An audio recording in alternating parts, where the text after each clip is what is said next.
67ാമത് സംസ്ഥാന സ്കൂൾ കായികമേളയ്ക്ക് അല്പസമയത്തിനകം കൊടിയേറ്റം. വൈകിട്ട് മുഖ്യമന്ത്രി പിണറായി വിജയൻ സ്കൂൾ ഒളിമ്പിക്സ് ഉദ്ഘാടനം ചെയ്യും.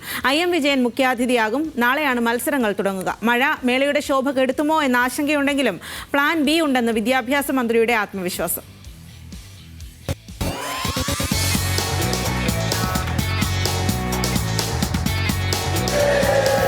സ്കൂൾ ഒളിമ്പിക്സ് ആവേശത്തിൽ കായിക കേരളം. ട്രാക്കും ഫീൽഡും ഉണരാൻ ഇനി മണിക്കൂറുകൾ മാത്രം.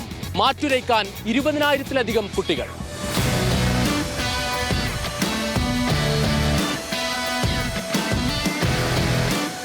തലസ്ഥാന നഗരിയിലെ 12 വേദികളിലായി മത്സരങ്ങൾ, 742 ഫൈനൽ പോരാട്ടങ്ങൾ. പ്രത്യേക പരിഗണന അർഹിക്കുന്ന കുട്ടികൾക്കായുള്ള ഇൻക്ലൂസീവ് സ്പോർട്സ് ഇനത്തിലും 1500 താരങ്ങൾ പങ്കെടുക്കും. ഒളിമ്പിക് മാതൃകയിലെ രണ്ടാമത്തെ മേളയിൽ ചാമ്പ്യൻ ജില്ലയ്ക്ക് 117 പവന്റെ സ്വർണ്ണ കപ്പാണ് ഇത്തവണത്തെ പ്രത്യേകത.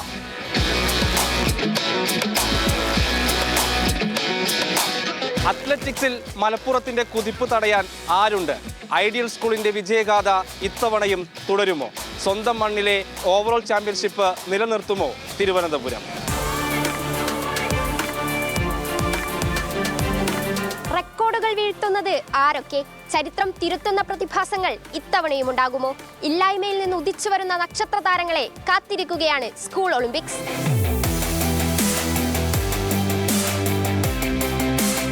വർണ്ണാഭമായ ചടങ്ങുകൾക്കാണ് ഉദ്ഘാടന വേദി സാക്ഷിയാവുക. വിദ്യാഭ്യാസ മന്ത്രി V ശിവൻകുട്ടിയും ഫുട്ബോൾ ഇതിഹാസം IM വിജയനും ചേർന്ന് ദീപശിഖ തെളിയിക്കും. 3000 കുട്ടികളുടെ March past.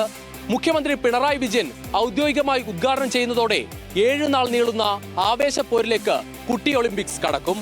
Team news Malayalam, Thiruvananthapuram.